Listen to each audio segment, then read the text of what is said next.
তো নমস্কার বন্ধুরা, হোমলেস ব্লগে তোমাদের সবাইকে স্বাগত। তো আশা করছি তোমরা ভালো আছো। তো আমি আবারও চলে এলাম তোমাদের কাছে একটা নতুন ভিডিও নিয়ে। তো আমি এখন যাচ্ছি একটু মাঠের দিকে। তো এখন বাজে বিকেল 4টে। তো প্রথমেই বলি তোমাদের গুড ইভিনিং। দুটো ধানের শীষ তুলতে যাচ্ছি, কেননা কালকের অজ্ঞান মাসের প্রথম বৃহস্পতিবার। আর আমি দুটো ধানের শীষ তুলবো, কেন লক্ষ্মী পুজোয় ধানের শীষ লাগে। তো চলো তোমাদেরকেও নিয়ে যাই, তোমরাও দেখো।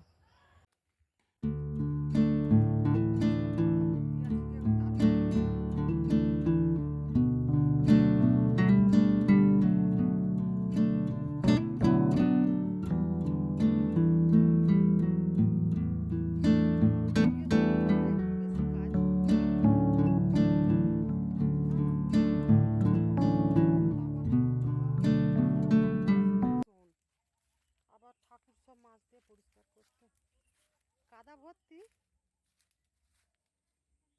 তো প্রচুর কাদা অষ্টমী। এই অষ্টমী লাভ, আমি লাভবো না। হ্যাঁ, আমাকে দুটো তুলে দিবি। তো মানে ইয়ে তুলে তুলে যেতে হবে যে অবস্থা। কাদা দেখ কিরকম, বাবা।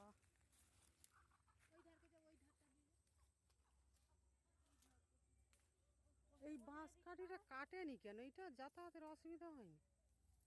আচ্ছা, মাঝখানটা কি ওই শুয়ে গেছে না কেটে নিয়েছে? ওই ধানটা ওই যে ফাঁকা, ওটা কি ধান ছিল কেটে নিয়েছে? অষ্টমী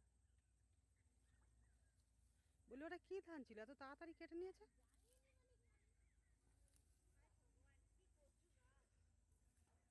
সব ধান গাছ শুয়ে গেছে রে, কাটবো কি করে এরকম করে? আমি যাব না, তুলে আনতে পারবি? তাহলে নিয়ে আয়।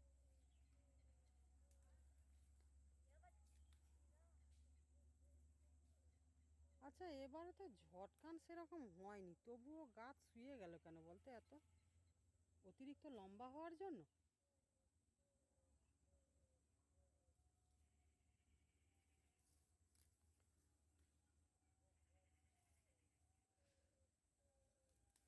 এত জল কাদার জন্য দেখ গোটা রাস্তাও বন্ধ হয়ে গেছে।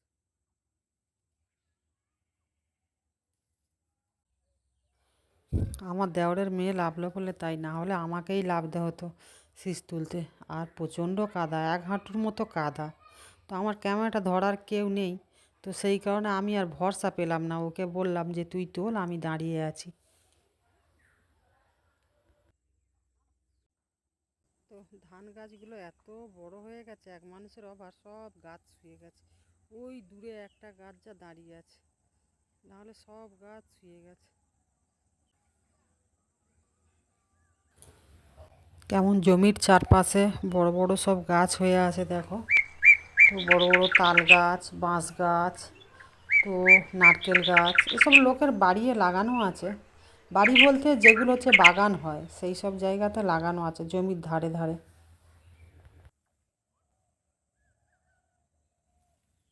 তোর কাকি ঘরে কি কেউ তুলতে আসে না?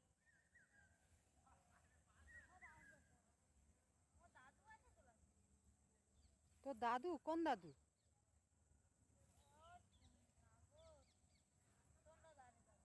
ও আচ্ছা, হ্যাঁ। তোর ওই দাদু আছে মানে অসুবিধা নেই। ধান ধান গাছগুলো যেভাবে শুয়ে গেছে না, আমার তো দেখে মায়া হচ্ছে, কি করে কাটবো কি জানি। এখনো এক হাঁটু জল, কবে শুকনো হবে? আর এই বাঁশের ডগালিটাও কাটেনে সামনে।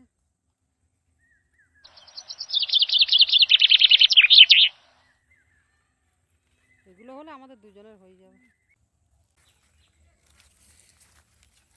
বন জঙ্গল কাটা হয়নি, যেই ধান কাটা হলে তবে পরিষ্কার হবে সব। এইটা রাস্তা, এখন এদিক দিয়ে এখন রাস্তা করে দিয়েছে।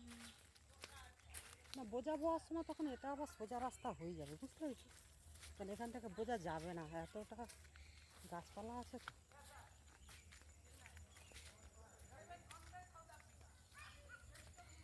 বন জঙ্গল বর্ষায় যেন ভর্তি হয়ে গেছে। এই ধান কাটা হলো তবে যে সব পরিষ্কার হবে।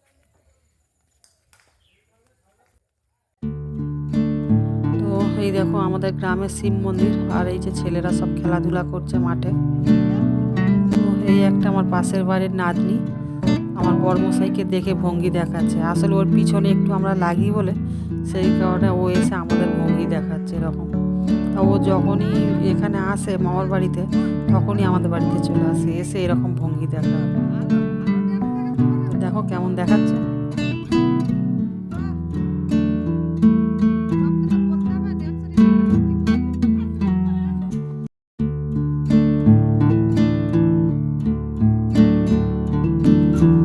তো এই যে সন্ধ্যা হয়ে গেছে, ছেলেটাও খেলে ধুলে বাড়ি ফিরলো।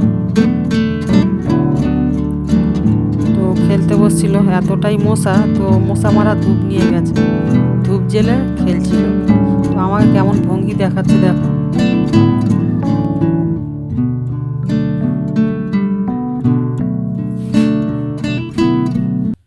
তো সকাল থেকে এত কাজের প্রেশার যে জামা কাপড়গুলো কেচেছিলাম সকালে, তো পাট করার মতো সুযোগও হয়ে ওঠেনি। দেখো কত জামা কাপড়, এই যে সব এত জামা কাপড়, এইসব বসে পাট করবো। তো ছেলেটাকে পড়তে বসিয়েছি, তো ভাবলাম জামা কাপড়গুলো পাট করে নিই বসে বসে। তো আজকে আবার হাটবার ছিল, তো সকাল থেকে উঠে কাজ করা, রান্না বান্না, আবার হাট যাওয়া, তো এই জন্য আর সময় হয়ে ওঠেনি জামা কাপড়গুলো গুছানো। তো এখন বসেছি এইগুলো পাট করে দিতে।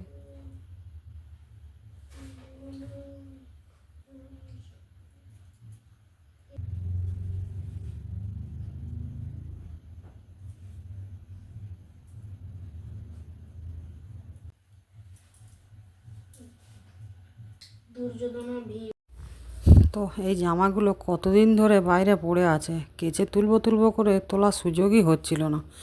তো ভাবলাম শীতও পড়ে গেছে আর এখন কোথাও যাওয়ারও প্রোগ্রাম নেই, তা জামাগুলো তুলে দিই, নাহলে আবার ছিটকে না ইঁদুরে আবার কাটবে। আর আমার আজকের বিকেল থেকে এত মাথা যন্ত্রণা হচ্ছে, তো বাধ্য আমাকে এই চশমাটা পরতে হয়েছে। তো আমার একটু চোখের সমস্যা আছে, তো সেই কারণে আমাকে পড়তে হয়। তো কাজের জন্য আমি সবসময় চশমা পরে কাজ করতে পারি না। পর না বসে থেকে আমি হাটেও গিয়েছিলাম বাজার করতে।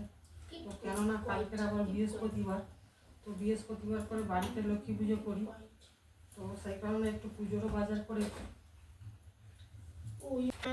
এই যে ছেলেটা স্কুল থেকে এসে খেলতে গিয়েছিল, তো স্কুল থেকে এসে মোটে খেতে চায় না, তো এই যে হাত পা দিয়ে পড়তে বসে গেছে। তো আবার আমি এই জামা কাপড়গুলো গুছিয়ে নিই তাড়াতাড়ি, তো পড়া হয়ে এসছে, আমি আবার ওর খাবারটা রেডি করে দিই, নাহলে ও আবার ঘুমিয়ে যাবে। কালকের আবার অঘ্রাণ মাসের বৃহস্পতিবার, তো আমাকে আবার ভোর ভোর উঠতে হবে, চারপাশে ধোয়াধুয়ি লাতা ঝাঁটা সব ধুয়ে তারপরে আবার পুজোর জোগাড় করতে হবে, সিংহাসন ধুতে হবে, ঠাকুরের বাসন সব মাজতে হবে। তারপর তো পুজোর তো অনেক সরঞ্জাম আছে। তো আমাদের এখানে কোজাগরী লক্ষ্মী পুজো হয় না, অঘ্রাণ মাসেই লক্ষ্মী পুজোটা হয়। তো আমাদের এখানে বেশিরভাগই অঘ্রাণ মাসে আর পৌষ মাসেই করে। তো আজকের একটু কাজ গুছিয়ে রেখেছি, তো বাকি কাজটা কাল সকাল থেকেই সারবো। তো তোমাদের দেখাবো আমাদের এখানে কেমন পুজো হয় আর কিভাবে করি। আমাদের তো ব্রাহ্মণ দিয়ে করি না, আমি নিজেই পুজো করি। কেননা অনেকে বলে যে লক্ষ্মী পুজো ব্রাহ্মণ দিয়ে না করে নিজেকে করা ভালো, তো সেই কারণে আমি নিজেই পুজো করি। তো আমার অসুবিধা হয় না, আমার পুজো করতে বেশ ভালোই লাগে। এবারে কদিন পরে বরমশাই আবার বাইরে চলে যাবে, মনটাও যেন খারাপ খারাপ মতো লাগছে। তো তার মধ্যেও আবার একটা খুশির খবর আছে। তো বড় ছেলেটা এই 6 মাস পরে বাড়ি ফিরছে, তো ওর ওখানে 6 মাসের ট্রেনিং ছিল, তো ও আর 20 দিন পরে চলে আসছে। তো ও হয়তো আবার 15 দিন থাকবে, থেকে ও আবার জানুয়ারির প্রথমের দিকে আবার চলে যাবে। তো এই দেখো আমার জামা কাপড় সব পাট করা হয়ে গেছে, আর ছেলেটাকেও খেতে দিয়ে দিয়েছি। তো বন্ধুরা, ভিডিওটা যদি ভালো লেগে থাকে তো তোমরা যে যেখান থেকে দেখছো একটা কমেন্ট করে দিও। তো এখনের মতো রাখছি, শুভরাত্রি, টাটা।